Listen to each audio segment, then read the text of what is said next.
By 2070, the climate has spiraled out of control and the sun has become lethal. Society is divided between those who can afford protection and those left to perish. Decisions are no longer made by deities, they're dictated by corporations. Milton, the responsibility lies with you. Applause. In 2037, Earth teeters on the edge of an environmental disaster as global temperatures climb rapidly. People are raising their voices, protesting, and urging governments to act before the consequences become catastrophic. Chaos reigns as natural disasters ravage the planet. Wildfires, droughts, tsunamis, and floods strike with alarming frequency, killing hundreds, thousands, and sometimes millions. One might expect governments to unite with citizens to safeguard the planet, but reality paints a different picture. Corporations holding global power refuse to compromise. Rising temperatures boost pharmaceutical profits, and demand for batteries and energy storage surges. In the midst of this turmoil, Nicholas Bilton rises, heading the largest corporation effectively governing the world. They exploit natural resources, control patented water desalination technology that sustains life, and construct housing in seemingly impossible locations. Activists push for urgent action, aware that unchecked heat could annihilate both wildlife and humanity. Yet corporate leaders remain indifferent, focused on the present, ready for the apocalypse, secure that they'll die first and rest in golden tombs. The United Nations maintains the illusion of influence, but it is purely cosmetic. In a Tel Aviv meeting, consensus proves impossible. Algeria's representative is willing to compromise if poor nations gain desalination access, but is forced out. His wife, Rebecca, rescues birds in a burning forest, only to be airlifted due to labor. She soon gives birth, distracting Omar from global issues. Consequently, Bilton pressures UN delegates into letting business continue its planetary destruction. Amid global calamity, personal stories distract from the climate crisis. Zucker, a man who returned to Israel to become a rabbi, seeks to help those in need. His father, a wealthy businessman, prioritizes money above all. Even when his wife collapses and hits her head, he remains glued to a critical phone call, unable to break away. Zucker's mother and Ben's wife teeter between life and death, yet the old man only realizes the gravity too late as his son turns away and leaves. A brash businessman named Junior believes he can exploit the planet without limits. He dreams of constructing a colossal casino in the Arctic Ocean and joining forces with Bilton, unaware of the more powerful tycoon's real agenda. Bilton isn't interested in gambling. He wants the land beneath, rich with rare metals. Amid widespread panic, resource prices skyrocket, yet few can afford them, leaving most caught up in immediate survival. Junior grows suspicious and faces another challenge. The Chinese have arrived. The newcomers aim to claim the uninhabited island and extract every possible profit, igniting new tensions. Despite global chaos, Junior continues recklessly, though even he suffers a bizarre mishap, as if nature itself is retaliating. On the shore, he spots a baby seal and fantasizes about killing it. Its mother interprets the threat and violently strikes, killing the businessman, a stark reminder that nature remains stronger than humans when pushed to the edge. At a UN meeting, some activists set themselves ablaze to demonstrate their willingness to protect the planet. Bilton remains unmoved, focused only on the swelling digits in his accounts. Using manipulation, he coerces the UN into decisions favoring his agenda, ensuring continued exploitation of the Earth with irreversible harm. Controlling nearly every resource, he distributes minimal scraps to keep people dependent, turning them into virtual slaves. This leads to further disasters. Bangladesh, Havana, and other regions are submerged, while Australia, the Amazon, and China are consumed by wildfires. It is 2046. Global temperatures have risen 1.8 degrees C. Another half degree could mean humanity's end. Over the past century, more than 400,000 species have vanished, yet corporations persist in draining Earth without restraint. Determined to make a difference, Rebecca joins a company focused on collecting biomaterials, aiming to preserve samples of every living species for potential restoration once the planet stabilizes. As a marine biologist, she raises her son Ezra alone after Omar died saving others. While working in Colombia, she monitors a female humpback whale, seeking ways to communicate. In 2046, life grows harsher by the day. Many children suffer heart and lung defects, making outdoor exposure deadly without masks and heartbeat monitors. Ezra must remain masked and calm, but after a school fight, he experiences a seizure and is rushed to the hospital. Rebecca encourages Ezra to care for himself, finding solace in conversations with the voices of her late mother and husband. She imitates animal calls using these voices to interpret what the creatures are communicating. She also revisits old footage of her mother, who died of cancer. While working in the Pacific, Rebecca finally establishes communication with the female humpback whale. Drawn by the whale's calls, she learns about her life story. Using translators, they not only communicate but form a genuine friendship. The whale explains she once had a mate, who died years ago and now rests on the ocean floor. Recently, the whale has heard the calls of another male and hopes to find him to continue her lineage. Rebecca wants to help, asking her company to supply food, but the whale's appetite reaches 3 tons a day, impractical given widespread global hunger. Soon, Built-in approaches, offering a partnership with the DNA collection company, positioning it as a mission to save the world, while planning to buy out or fund further research. A few days later, Rebecca returns to work and meets Trix, assistant to the company director, who delivers a shocking revelation. The female humpback is the last of her species. The supposed male never existed. The company deceived her with old audio recordings. The whale she had heard died 7 years ago after a ship strike. The company's goal is to force the whale to die in a controlled location to harvest her DNA. Furious, Rebecca confronts management, but realizes this is standard practice. They aren't protecting the animals, but accelerating extinction while gathering genetic material. Knowing she's been lied to, Rebecca returns to her post, ignoring safety protocols and recording rules to warn the female whale of the impending threat. Upon learning the truth, the whale thanks her and chooses to die peacefully, ensuring no humans can recreate her species. Without evidence of the exchange, Rebecca is reassigned to the north to monitor the last wolf on Earth. She feels profound sorrow, recognizing the world she knew is vanishing. Her son's thousands of talking animal toys serve as grim reminders of the dates when these creatures disappeared. Before leaving Colombia, Rebecca and Ezra venture into the open ocean to say their final goodbye to the female humpback whale. It is now 2047. Temperatures continue to climb, and global seas have risen over 38 cm. Amid the chaos, Miami slowly succumbs to the encroaching waters. Rabbi Zucker rescued his mother and relocated to the city to lead the Israel temple, though the building steadily succumbs to rising waters. To protect it, he approaches a specialized government office seeking financial aid. Only official resources can provide the pumps and equipment necessary to keep the congregation's place of worship from being completely flooded. Back at the temple, Zucker meets with the congregation, hoping they can gather there again next year. Elena, the young daughter of a wealthy Jewish businessman, asks questions beyond her years, wondering why God allows such suffering for his creations. Zucker struggles to provide answers, but trusts that divine protection will come in humanity's darkest moments. Later, Elena returns privately, suggesting that the looming apocalypse may not be divine neglect, but a punishment for human mistakes.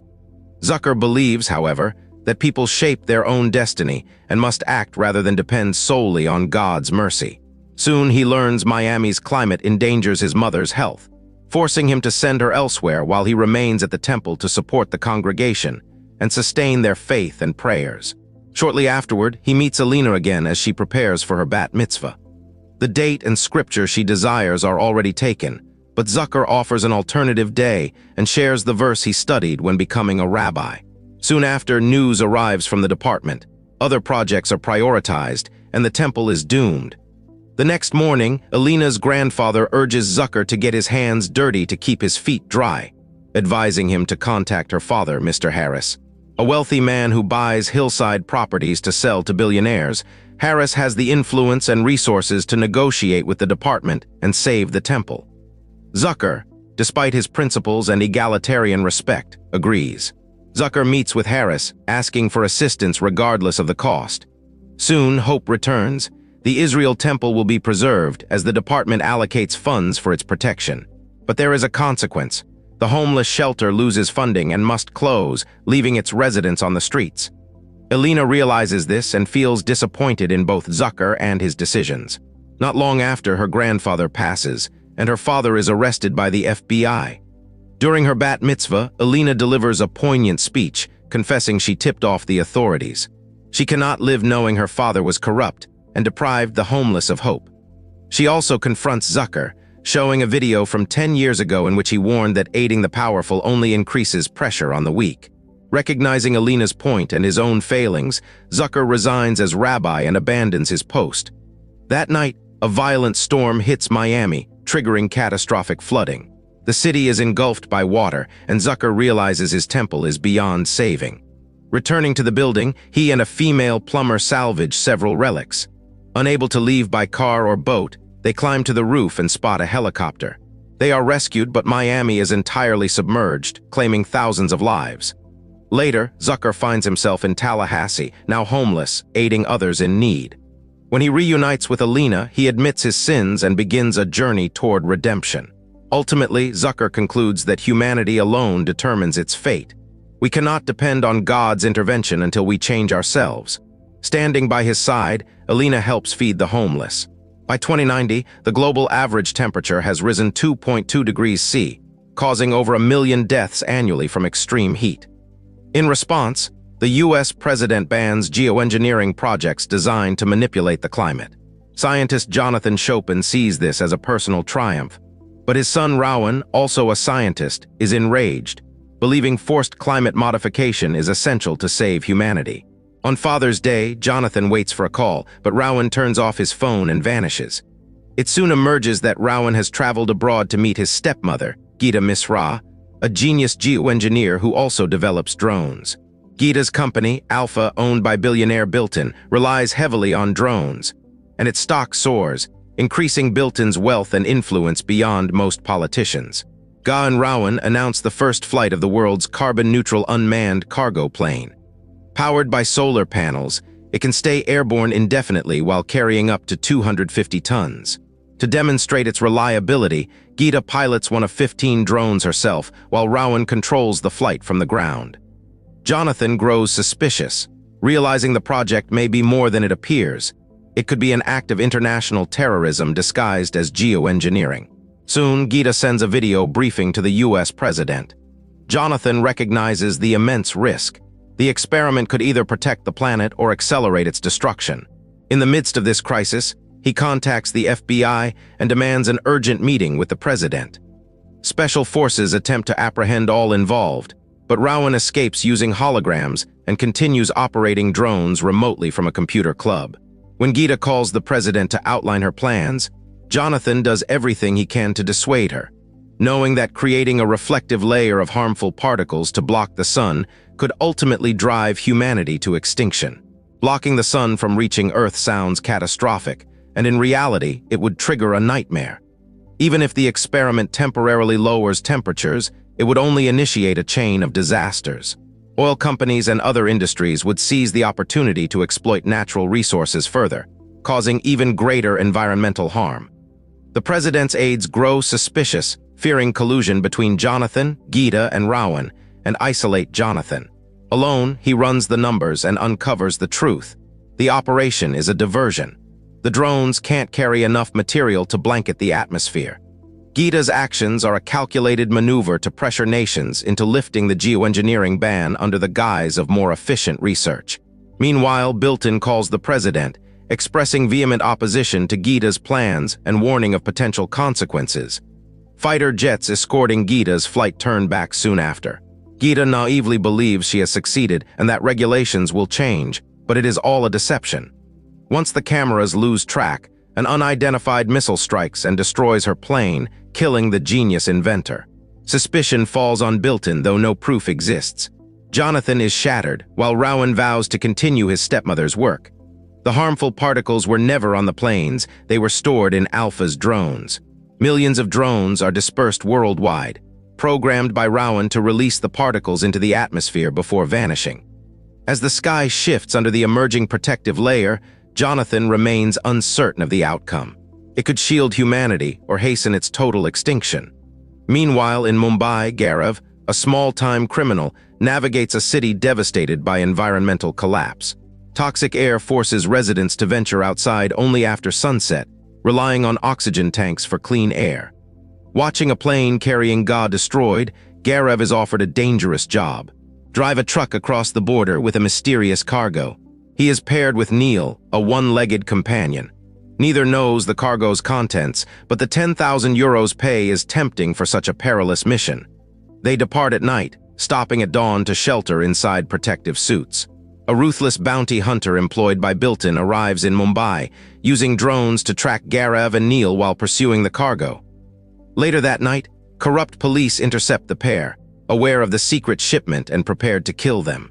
Neil saves Gaurav by taking out 3 officers, forcing the bounty hunter to close in. At their first checkpoint, they meet the client and bring along an unusual biologist responsible for handling the cargo. The container holds rice, but not ordinary grains. These were stolen from Spitsbergen, Norway, and crucially lack corporate control markers that would restrict their use. This allows the impoverished to freely harvest the rice, giving starving communities a crucial lifeline. For the next stage, the trio uses a UN off-road vehicle designed to avoid police interference. Along the route, they are ambushed by a gang of unruly children. As the sun rises and temperatures soar, one boy collapses near death. Neil risks his own well-being to save him. Once the heat eases, Gaurav helps Neil recover, and they continue to the boy's village, only to encounter the bounty hunter again, intent on seizing the cargo and leaving no witnesses. In the firefight that follows, Neil is critically injured while shielding Gaurav. The boy's mother intervenes to defend Neil, killing the bounty hunter as Gaurav distracts her. Despite their efforts, Neil dies from his injuries. Gaurav completes the mission, delivering the vital rice for distribution. Back in the village, he reconnects with the boy and witnesses rain after a long drought, a symbol of hope and a brighter future. By 2066, global temperatures have risen 2.32 degrees C. Rebecca's son, Ezra, has grown up and moved to London. His heart condition still makes heat unbearable and impairs his memory.